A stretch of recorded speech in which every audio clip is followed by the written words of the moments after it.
It is the 4th of the 10th, 2025. The time is 22 minutes past 10. And as always, that means that there are very many F1 centric thread at which we need to pull. We're going to get techie over the next 30 minutes or less, where we dissect for all of the events of the Singaporean Grand Prix qualifying. It is chaos between Maximilian Verstappen, for some so soon to be a 5-time champion, and the one that they call Lando Norris, clapping back and forth, talking ad nauseum about who done it, who done what, who should have moved out the way. Did it cost Maximilian Verstappen the pole? So too, you've got Charles Leclerc talking about him having an SH1T weekend. Lewis Hamilton too, pointing the finger at the team. Is going to get techier than techie things, and we'll have to listen to it all. I've got all the evidence, exhibit A, B and C. Lando hate incoming. Franz, what do you want me to say about Lando? Genuinely, what do we want? What do you want for me to say that isn't said by his performance today? And again, I know he was sick and I know he was struggling with the car, but surely, even if Lando is being honest, he's got to hold himself up to the accountability mirror and have a word, because that's not good enough. He's 25 points behind OJP.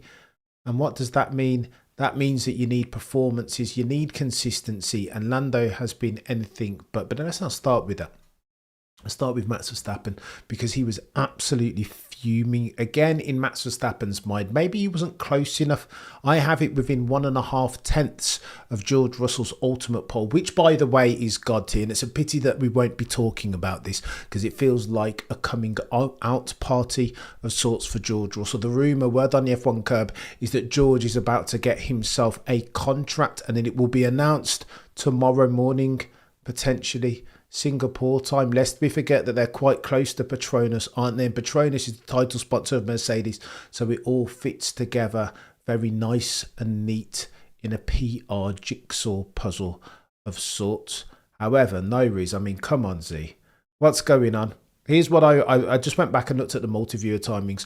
1.5 tenths is what I had Max off of the pole time going into the final sector. So it was always going to be difficult, but it wouldn't be the first time that Max Verstappen has done something like that. Lest we forget Monaco sector 3 on Fernando Alonso there. 0.3 was the amount of time that he managed to overcome going into Raskas. Last of the late breakers, Hail Mary. And Max would have been aware of that, but Lando Norris is getting in the way, interjecting himself into arguments that he doesn't belong in. What are we doing? Lando Norris, get out the way, son.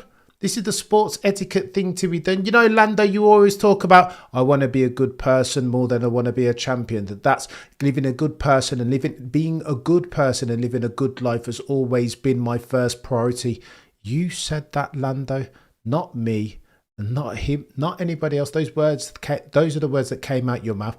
So pick a side there for Lando. If you want to be a good person, get out the way. Here's my problem with Lando Norris. Before we listen, it is getting spicy. Mad Max has turned up again, and I don't hate it necessarily, because I'd be fuming as well. What is it, Lando?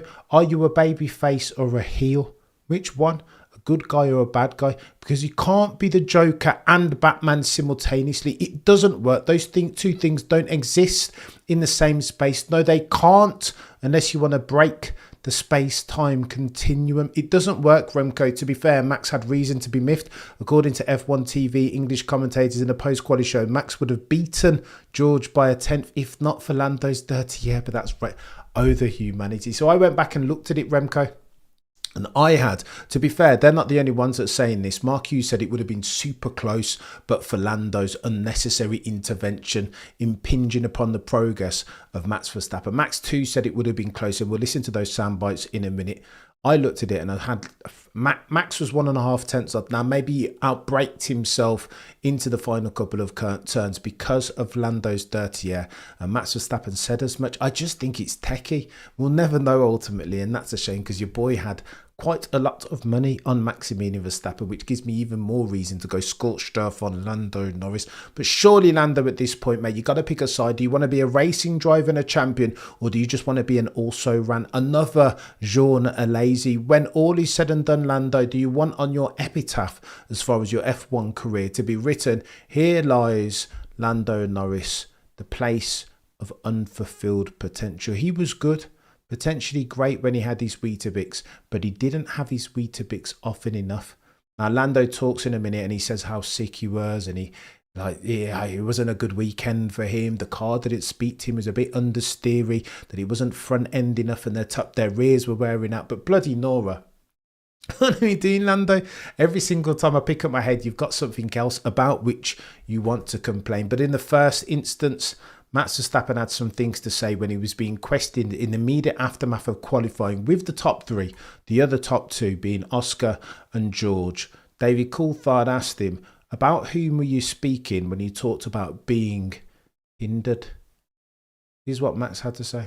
Try to leave gaps of, 6-7 seconds at least, because you want no disturbance.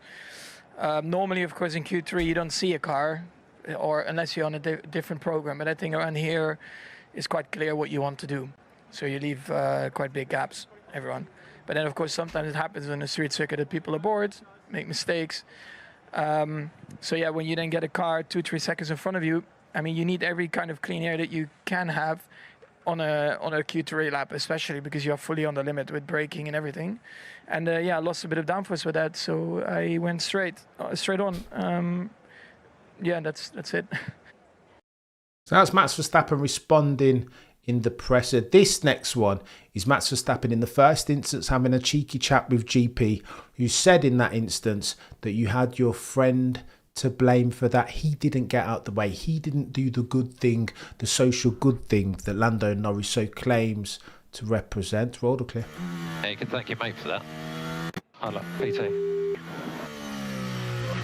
Yeah, that's what happens when there's a car in front of you just cruising 2 seconds in front. So that's noted, will be remembered as well. Who was that? We didn't see that on screen. Not Oscar. Okay. So Chaos. It will be remembered. Maximilian Verstappen says it will be remembered. I'm not saying that Max is keen to exact for some vengeance. No, I don't think they did it on purpose, but it was late, or maybe they did. Well, how do we know that they didn't do it on purpose? Franz Herman, I don't think there's any hope left in me.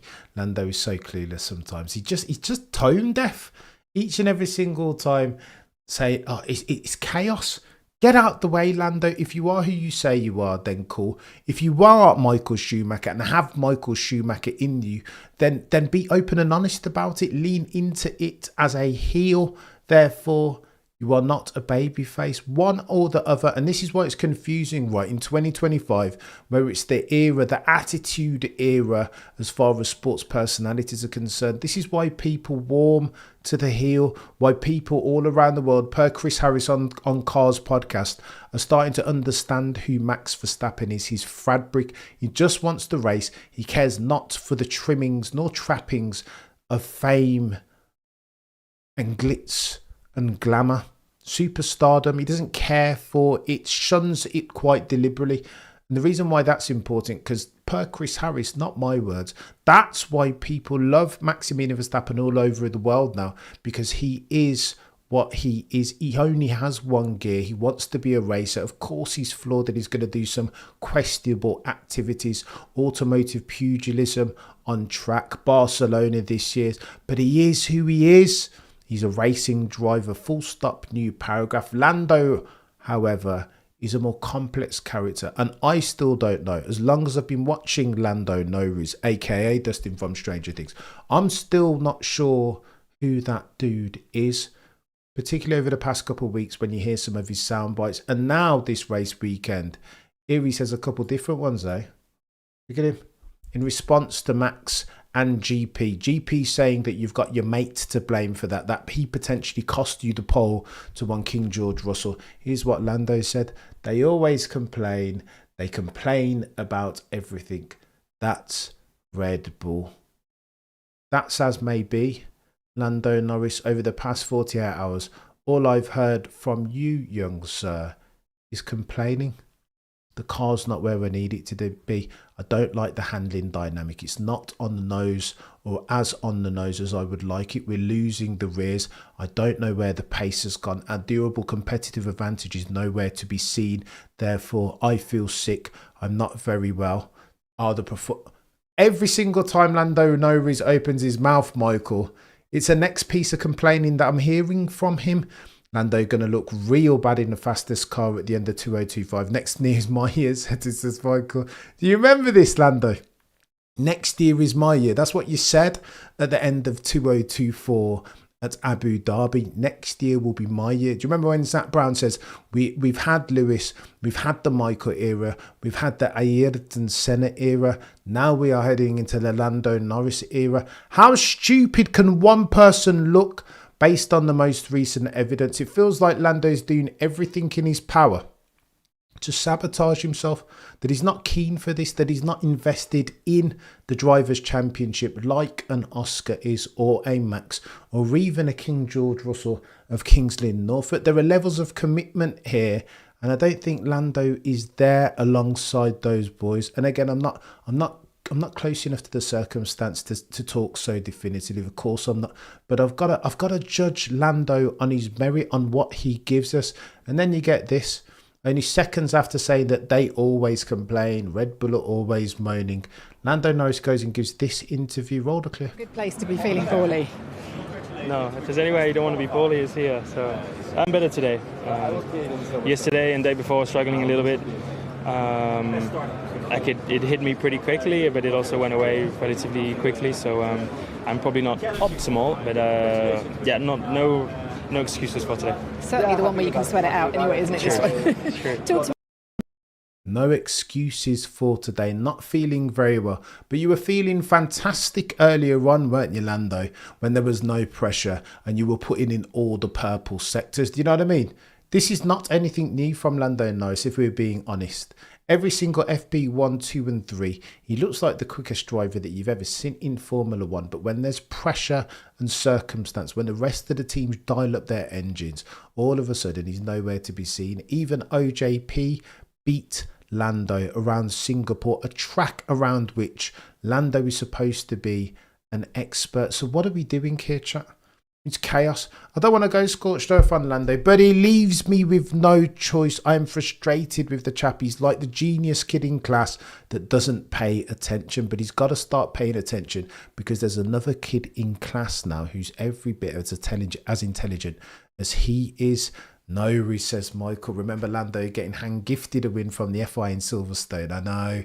And it wasn't the first and it wasn't the last. How about the Italian Grand Prix? There will be a swathe of Formula One fans now that are going to start to put the magnifying glass on McLaren's conduct season to date. That potentially that they've been too lenient, too interfering with their putting their thumb on the competitive landscape scale. I was watching something earlier. DP World is a sponsor of McLaren and they're affiliate of Mohammed Ben Sulayem. Mohammed Ben Sulayem's brother runs DP World. If I were the FIA and Liberty Media, I would want for Lando Norris to win this championship. He's a poster boy, loved all over the world, can represent Lando Norris. Not too dissimilar in a way that Lewis Hamilton can. He's good looking, dashing in his good looks and his countenance. He can go on British Vogue. I feel like Zach Brown and the powers that be will desperately be rooting for Lando Norris, and maybe that bears out in the British Grand Prix decision. Invert at the Italian Grand Prix. Maybe that's what we're seeing, chat. I don't want to get all tinfoil hat on you and conspiracy theory, but I think there is a pull from the powers that be to have Lando Norris win, because it makes sense. A rising Lando Norris tide floats all F1 boats, some might say, but I don't think that dude's got the performance and commitment requisite necessary to win a championship of the drivers' variety. Not in 2024 and most definitely not in 2025, but I hope the fella proves me wrong. Oh, and by the way, if we're going to get techie, then techie things. It's not only Lando and Max that got techie over at the Singapore Grand Prix during quali, was it? There were other things going on. In the first instance, Williams both got disqualified. Not disqualified from the race proper, but that's the frustrating things. Okay. Not from the race proper, but from qualifying. They were doing what Lewis Hamilton, or what Red Bull claimed Lewis Hamilton was doing at the Brazilian Grand Prix in 2021, in that they were running a DRS that was too wide, 85 millimeters. And again, this is one of those ones per the FIA. Either you are compliant with the rule and regs from a dimension standpoint, or you are not. And so they got disqualified. James Vowles was not too happy and trying desperately to understand why that mistake was made. Sir Charles Edward Cheese, you're a legend. King George versus Max Verstappen. Foursome say soon to be 5-time champion Sir Charles Edward Cheese. Inject it into your veins. You're far too kind, sir. I appreciate you ad infinitum. So here's the problem with Williams. They've been doing one of these, but again, mistakes are never too far, right? You saw them fumbling around in the bloody garage, didn't you? It was chaos. Put the fire out.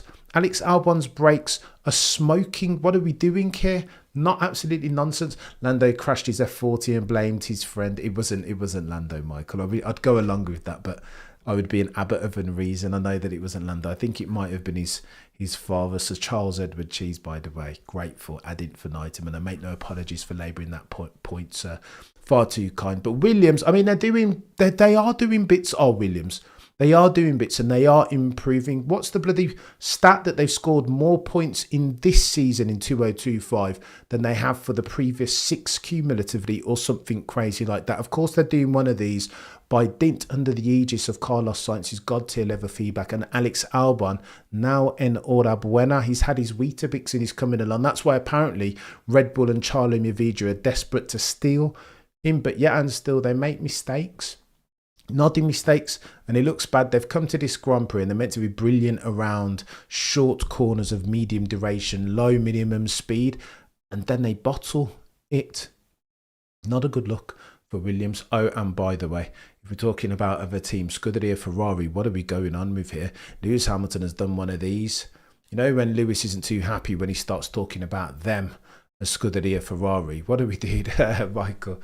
No, Sir Charles Edward is far too kind. I can't. All heads must bow, all tongues must confess. But Sir Lewis, you can always tell him when he's not happy, because he starts coming out and addressing Scuderia Ferrari as them, they. No longer team settings and team character, right? No longer is it us and we, it's they. Lewis Hamilton's not pleased about his pit lane process, saying that he keeps losing temperature from his tyres as Ferrari are taking too long, that they need to go away and sort it out. That will be part of the post-mortem as far as the Singapore Grand Prix for Scuderia Ferrari. Lewis isn't having it, and I don't hate it, because he's not looked bad around here. I mean, Singapore is one of his favourite tracks, right? Lest we forget 2018, one of the god-tieriest laps to have ever been put down. Lewis Hamilton in the Mercedes putting it on pole when he didn't deserve to, or at least the car didn't deserve to. So he's not too bad around here, Sir Lewis. And now that he's saying Scuderia Ferrari, they need to put some respect on his name and sort out their processes, it's chaos. And then you come to find out, per La Gazzetta, that Ferrari's SF25 is still SF25. And here's what they say, that the recurring issues hurt this weekend too, forcing engineers to raise the ride height. Why are we still doing this? There were only 7 races left, and Ferrari still haven't fixed for the fundamental flaws, the multitudinous foibles of the aerodynamic and mechanical variety so embodied in this SF25. What are we doing, Michael? Lando means UK. Yeah, Lando being UK means he can take 7 years to get a win. Behave yourself. If it was American, he would have been dropped after 1 year for not winning the World Drivers' Championship. I see where you're going with that, Michael. Lewis is just practicing his pro. Visual. Don't. This is an apolitical channel and I can't get drawn in. The SF25, we've known all season long, has suffered from a couple different things. It's a diva of a car, mercurial in and of its aspect. However, we know that when they run it low, per Chinese Grand Prix sprint, it's a god tier car. Purple sectors, some say the problem is they can't run it low because they will get DNF'd at the altar of excessive plank wear, and that's not good enough. Chat, not good enough. And yet again, at Singapore, they find themselves in the same circumstance, that they're leaving all this speed on their table at the altar of appeasing for excessive plank wear. Between Q1 and Q3, writes La Gazzetta Ferrari improved its best lapped by only half a tenth, while Mercedes, Red Bull and McLaren all found over 7 tenths. Ferrari's enduring a nightmare that looks set to endure for 6 more races per auto racer. It's going to get techy. I'm done. Every time it looks like there's green shoots and maybe it's meant to be, and I want to get romantic, and a Lewis Hamilton scorned with his back against the wall on the back of Roscoe's sad passing. It looks like he's going to go and do something, but then he's hamstrung and bottlenecked yet again by Scuderia Ferrari. At what point do you just point the finger? I think that's where Lewis is now. It feels like 2024 again. Replace Mercedes for all of their nonsense with the tyres and the ineptitudes of the car. Replace them with Scuderia Ferrari. It's the same thing but a different team, and it's not good enough. It burns me. It hurts my heart and makes me feel sad that Lewis Hamilton, in his final tours, in the dying embers of his F1 season, his career's being wasted. And he's not in substantial talents. Lest we forget, he beat Charles Leclerc in quali today, did he not?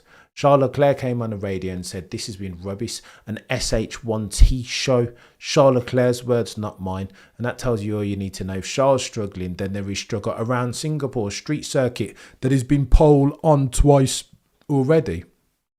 I don't know, chap. I don't know what to say about Scuderia Ferrari. They make me feel sad each and every single time. The ineptitudes are loud. Jack, behave yourself. Ankel, can't wait to see Lewis at Williams. Behave yourself. Ankel, of course, alluding to the fact that there's a much muted swap story that Carlos Sainz is loved at Scuderia Ferrari, and a lot of the engineers are keen to have him back there. Lest we forget, a rising Carlos Sainz technical feedback tide floats all team boats. There is such a thing as the Carlos Sainz effect, that when he joins a team as versus when he leaves, he makes all of them better. They are all higher up in the constructors rankings standings than when he first joined. Maybe they do get Carlos Sainz back. It's been muted. It's not the first, and it won't be the last time that we're talking about this. Ferrari's second name is no car. I don't know. It's just nonsense. Maybe. Here's their redeeming story. Here's their redemption arc. Scuderia Ferrari. Maybe they're just divested out of 2025 now. They don't even want to fix it right. That Lewis has demanded that they just focus on 2026 because that's where the big money is.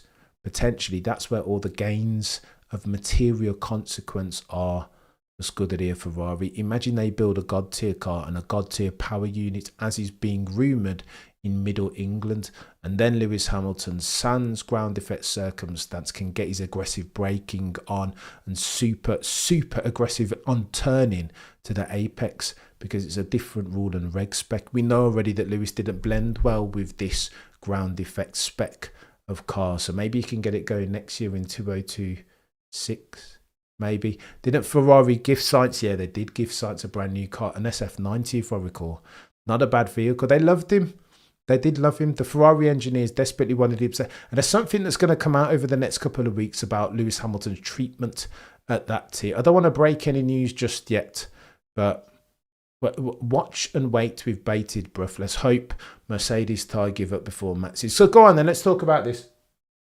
Going into turn 1 is going to get a bit techy, but there's only 177 metres between the start-finish line and turn 1, so that's not a lot of time for Max to do anything. Now, has he got a cheeky dive bomb in his toolbox? Of course he has. Is there a likelihood that the temperature changes might affect Mercedes over the course of a race distance? Of course it is, but the underlying is this. In order to get anything done around Singapore, which as near as makes no difference, is Monaco levels of difficult to overtake around, to make a move and stick, you will need 1.5 seconds as far as your advantage. That needs to be your delta. 1.5 around a 90-second track. Chaos that's walled. Street circuit settings. So I don't know. Listen, if anybody can do it, Maximilian Verstappen can do it. But lest we forget, these two in George and Max don't like each other. They do not like each other. Rumour, word on the F1 curb, Ted Kravitz says in his notebook, is that George might get his contract 2 + 1 years potentially. Might get his contract announced tomorrow morning because it fits and it's nice and Patronus and whatever. That would be techie, especially with Max and George going into turn 1, starting from 1-2 on the grid, bearing in mind Toto would love for nothing more than to place Maximilian Verstappen, for some say soon to be 5-time champion, alongside George in that Mercedes as at 2027. I think that's a real possibility, chat. I think it becomes ever more real by the second, ladies and gentlemen, especially as you see George Russell becoming himself final form, not quite near in the Matrix, but nearly. That's twice this year when in equalish machinery he's beat Max Verstappen in quali. And again, just do the F1 maths. If Max is who we think he is, one of the best, Mount Rushmore of F1, first round Hall of Fame, if he is who we think he is, by dint of what he's put down at Suzuka in qualifying, being the difference, outperforming at MCL 3.9, which ostensibly was the quickest machine on the grid all season long. If Max is who you think he is, and then George can out-qualify him in a Mercedes at Singapore, then who does that make George? I always thought to Shez was like, you know what, Cameron, you've got to put some more respect on George. He's one of the quickest, if not the quickest drivers on the grid. I said to him, quicker than Max. You're having a laugh, ain't you? He said, mate, he may well be. And Shez is infinitely greater and goatee on all things Formula One than I or you or me. Charles Edward Cheese is a legend, Joe, I'm telling you. Lando puts himself in these situations. He just does, doesn't he? You know, I never forget Charles Sonnen. This is a really a salient anecdote here, and I'm tangenting ever so slightly, but I will never forget Charles Sonnen, who beat Anderson Silva, the greatest mixed martial artist in the world at the time, for 4.5 rounds, only to end up getting submitted by him by a triangle choke. Charles Sonnen gave an in-depth interview once upon a time and said of that defeat that he thinks he was self-sabotaging, that he was more scared of his success than he was of failure, that he didn't really want to be a champ deep down, and therein lies the cause of the saboteur. I'm not sure that Lando's not doing the same thing here. Fifth. He looked good. Look, okay, if you just rocked up and watched qualifying, I don't want to bag on Lando because it would be cruel, just analysing in real time and talking to the circumstance. If you just turned on Q3 and saw Lando do a 129.586 and OJP do a 29.524, 6 100ths between the two of them, you'd think nothing of that. That kind of makes sense, even though you expected Lando to be quicker around here than OJP. Lest we forget, OJP's taken a step on continuous improvement, incremental gains. That kind of makes sense. But then when you assess the FP1, 2 and 3 circumstance and realise that Lando was down the road as near as makes no difference every single session. You remember that blistering lap that he put in? We were all like, whoa. And nobody could overturn it, even though they were doing laps when the track was more revolved. Lando looked like a world beater in FP1, 2 and 3, but he does, doesn't he? He is a world beater without pressurised circumstance. It's techie, very much. I don't know where we're going to go with this. Miss RS says, what if George and Max, I don't want to jinx it. Either humanity, says Miss RS. I don't want to jinx it, but it won't be the first time. They came together at Baku in the sprint race a couple of years ago. Cam, what are you waffling about? You're a joker, Michael. What do you mean? I'm talking about the race tomorrow, Michael. That's what I'm talking to.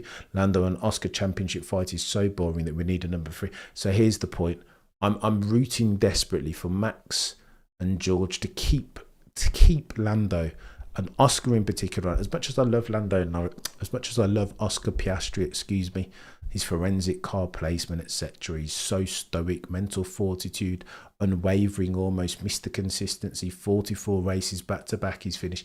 34 of those he scored points in. The most recent 34 before he yeeted it into the barrier in Azerbaijan. Come out and said that what took him back as far as his progress and his esteem of self was the anti-stall and false start at Baku. He didn't like it, but he's trying to get back into it. I want them being Max and George, to keep Oscar as honest as they can for as long as they can. I don't want them to take each other out. I want them to hold Oscar and Lando's feet to the fire, but they deserve It's through goes Hamilton, you think, Michael? Well, let's see, mate. Lewis is started in 6th, and it's tough to overtake around here. What are you waffling about, Michael? Lewis starts in 6th, 129.688, 1.5 second delta. You're going to need, mate, you're going to need, I think you're going to need divine intervention there, Michael. I wouldn't put it past Lewis, again, on the back of the broader Roscoe context. I wouldn't put it past Sir Lewis to go and do something special, but I mean, he's starting from 6th. What are you waffling about, Michael? It's mayhem, Easy G. Easy G, tell me very quickly, am I being too harsh on Lando Norris? I don't think I am, you know.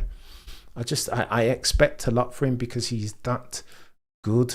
What do we do? Like, it makes no sense Visa Cash App can make it happen tomorrow. I mean, Hajjar starting from 8th. I'm not so sure. What are we doing here? Go on then. Go through the grid positions as we lead into the race tomorrow. George Russell starts on pole on a 29.1. Max Verstappen on a 29.340. 2/10 adrift of George Russell.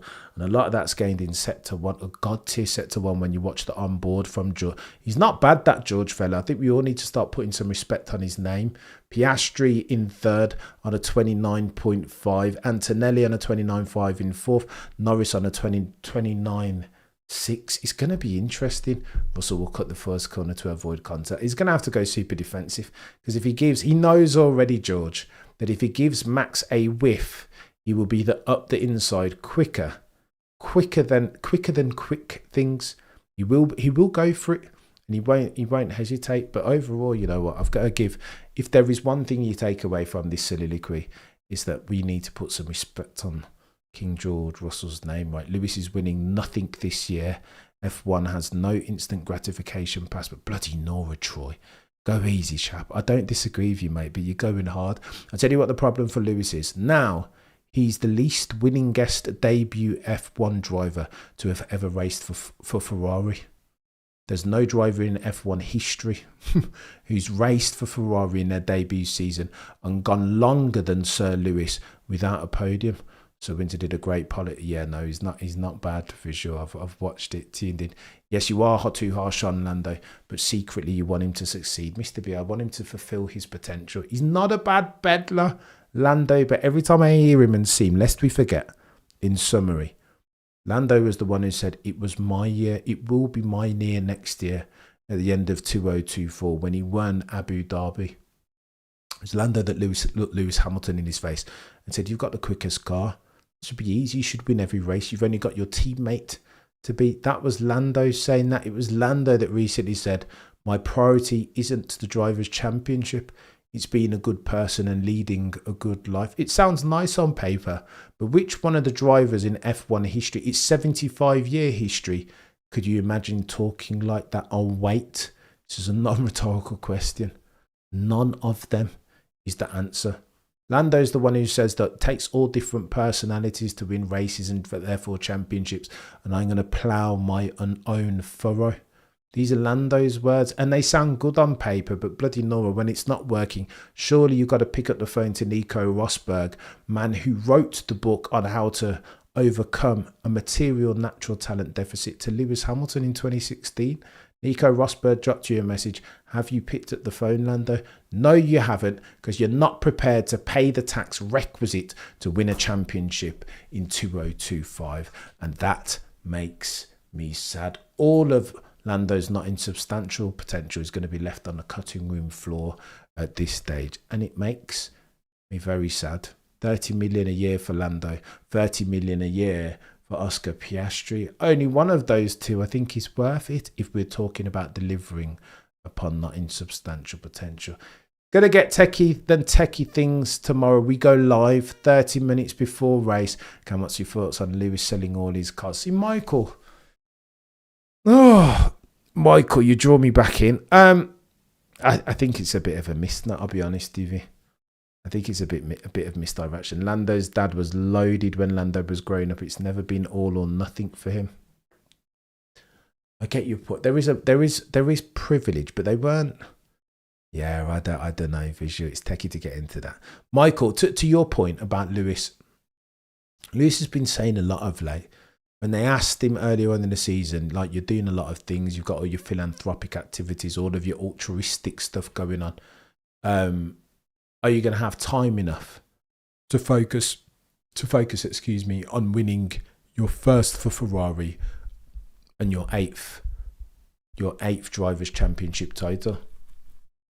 He was like, yeah, I've got it. But then I keep seeing on LinkedIn him popping up, or like he's at fan attack, like he's doing all, I don't know, chat. I don't want to, it's not the right time for me to talk, for me to criticise Sir Lewis. There's a time and a place for these things, methinks. And now, after the week that he's had, probably isn't the time. I think he's done well. Did you hear Lewis said, yeah, we've gone through it already, Neil. He seems to imply that they lost 0.5 through bad tyre prep. I was suspicious that Hamilton was only 0.2 behind. Yeah, well, I don't know. I think Scuderia Ferrari have got a lot of work to do, and I think maybe they just need to draw a line in the 2025 and focus on 2026. Maybe that's the only course of action left for them. Yeah, no, he did say. I heard that he sold all his cars. I just want to see Lewis perform, chap. He's not a racer no more. Well, I don't think that's proof positive that he's not a racer. I think that's proof positive. He said that he's invested in art now and he doesn't want to have all his money pasted in like £1 million supercars, which is fair. I don't care. Whatever Sir Lewis wants to do, I just want to see him race. I want to see him race and race well. Lewis has checked out a long time ago, but still collects checks. Francis, I don't think he's checked out. I think he's still invested. I think he's still motivated to do well. I just want to see him optimize for his. I think he can still win races, but I'm not seeing it at the moment. But he's done well this weekend. I mean, he's qualified ahead of Charles Leclerc, and can you ask more for him? You guys are legends each and every single time. So Charles Edward Cheese, all heads must bow, all tongues must confess. We'll catch up again 30 minutes before lights out tomorrow, where it will get techier than techie things. I promise. Between now and then, the prosecution rests. No further questions.